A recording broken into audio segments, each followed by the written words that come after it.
Hello! Today we're going to talk about the origins of the dress known as the Qipao. What comes to mind when you think of the Qipao, also known as the Cheongsam? Most Chinese literature from the period refers to the dress as a Qipao. The English term Cheongsam actually comes from the Cantonese word for long robes, which refer to both male and female dress.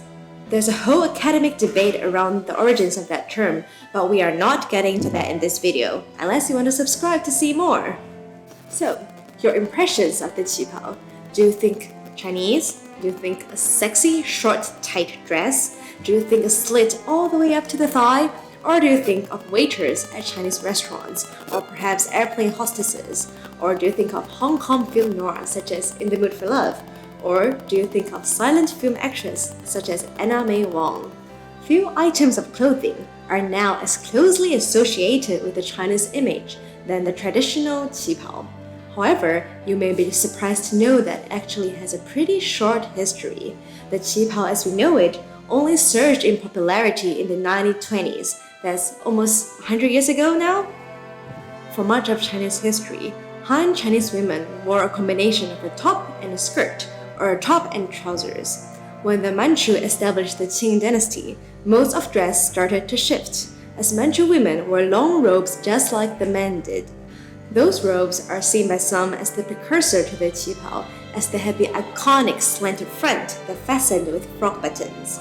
But it wasn't until the 1920s that the modern Qipao appeared. Now, before we get to the fun stuff, we need some context. In that time, World War I had just ended. In the West, the impact of the war meant that women's roles in society had started a gradual but irreversible shift. During the war, as men fought on the front lines, back home women took over all the jobs they left behind. In order to accommodate a greater range of movement, women started wearing shorter, lighter skirts that dared to show off their ankles. They also started cutting their hair short, which was shocking at the time, as for hundreds of years before that, women basically didn't cut their hair. The prevalent silhouette then was loose and boxy. It was boyish. But you know all this, what about the East? In the 1910s, China was in an uproar. The KMT had just overthrown the Qing dynasty and along with it, more than 2,000 years of monarchy. And in China, there was another revolution in 1915. Headed by students and intellectuals, the new Cultural Revolution sprang up with a rallying cry of democracy and science. Rallying around Mr. Democracy and Mr. Science, young men and women decried the old ways, especially the oppression of women. The oppression of women, you say? Let's just rewind and say that the turn of the 20th century was a terrible time to be a woman in China. Maybe not as terrible as they were some hundreds of years ago, but pretty terrible nonetheless. If you were a woman of good standing, you had to have bound feet or else no one would marry you.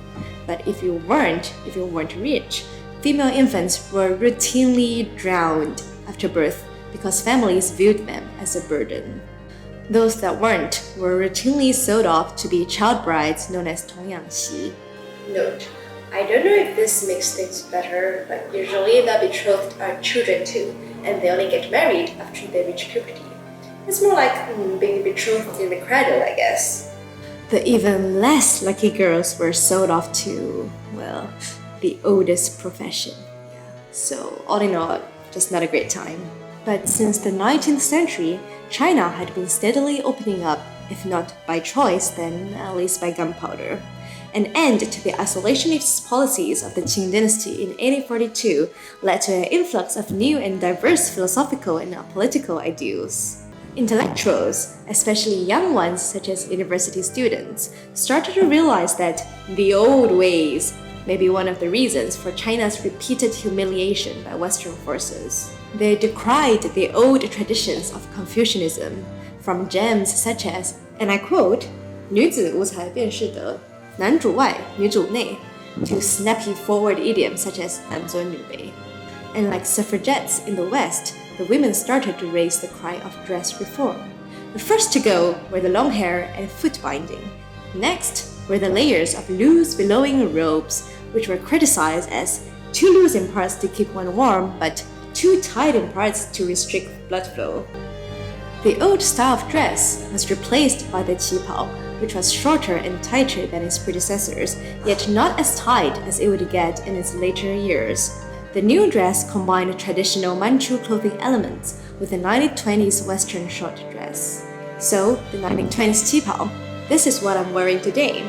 It is similar to Manchu robes in that they both have a slit from the neck down to the right side seam, and the entire dress is fastened and held in place by frog closures.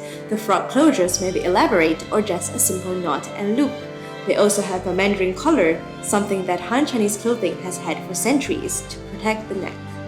They are both robe-like in that they reach past the knees. However, they are also different in that the qipao is much plainer. Late Qing dynasty robes are characterized by their opulent brocades and embroidery and use of trim on all the edging. But after the Xinhai Revolution, the new generation wanted to differentiate themselves from the hedonistic corruption of the empire that they so hated.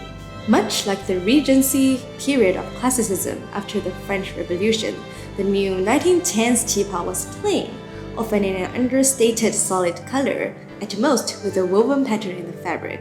Influenced by the West, sleeves also began to creep up higher on the arm, and for a period in the middle of the 1920s, bell sleeves that barely covered the elbows were all the rage. The most fashion-forward women also cut their hair short, such as the 1920s Western bob cut, and set them in pinko waves, but not everyone was that brave. Many teenage girls, such as students, wore the hair in long braids. Other women still clung to the old ways of the traditional bun at the nape of the neck. The new qipao was similarly influenced by Western clothing. They were both short at the hem and at the sleeves. It was loose-fitting but not billowing. Chinese women started to forego trousers under their robes like the Manchu used to do, and instead just wore stockings underneath. This simplified the layers of their clothes and helped the new revolutionaries do whatever they needed to do, be it riding cars, riding bikes, or going out to work. The new dress was stylish and modern, and parts of it were also undeniably Eastern. All the parts of the Eastern women's body that absolutely had to be covered, such as the neck, the décolletage, and the back, were safely covered. The fashion of wearing the qipao spread from China's fashion epicenter, Shanghai, to all over the country via media like the pictorial news and magazines and film. Finally, in 1929, the KMT named the qipao as the official dress of the nation, acknowledging its undeniable popularity and influence. While the 1920s qipao is not as well known as its sexier descendants, we think this iconic garment still has room to shine today. Here, we have put together a few modernish looks to jazz up the bell-sleeved qipao. Have a little #historybounding inspiration. Look 1 is a more retro look. We've paired the qipao with a long trench coat, a cashmere scarf, and a beret, while lace-up leather boots complete the look. Look 2 is more of a streetwear look. We've paired it with denim jacket, white sneakers, and a statement little purse. Look 3 is more of a mix-and-match look with a checked belt, pastel loafers, and some shiny accessories. If you're hesitant about trying the qipao, go for it. You don't have to fit the mold for any specific body type, as the qipao is an extremely versatile garment that can be styled to suit your needs. Thanks for watching! Hope this video answered some questions that you never even thought about asking. If you still have any